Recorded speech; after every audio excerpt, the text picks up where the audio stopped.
মাধ্যমৰ বিদ্যালয়সমূহ নতুনকৈ নিৰ্মাণ কৰাৰ এটা কৰ্মসূচী হাতত লৈছিলোঁ আৰু বৰ্তমানলৈকে আমি 500খন স্কুল প্ৰায় 9 কোটি 10 কোটি কোনোবাত 11 কোটি কোনোবাত 7 কোটি লোকেশ্যন চাই পেলাই বা মাটি কিমান আছে মাটি কালি কিমান আছে তাৰ ওপৰত নিৰ্ভৰ কৰি আমি অনুদান আগবঢ়াই আহিছোঁ।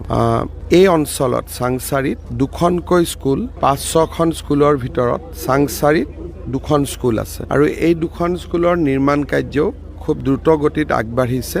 জানুৱাৰী মাহত আমি এই দুইখন স্কুলৰ নিৰ্মাণ শেষ কৰিম। তাক আজি মই শিক্ষামন্ত্ৰী ৰণোজ পেগুৰ সৈতে মন্ত্ৰী অশোক সিংহালো আছে, আমি চাব আহিছিলোঁ আৰু এবাৰ চাই গ'লোঁ যাতে আমি স্কুল দুখন জানুৱাৰী মাহত শেষ কৰিব পাৰোঁ। এই কাৰ্যসূচীৰ অধীনত আমি টোটেল 500 স্কুল বনাই আছোঁ।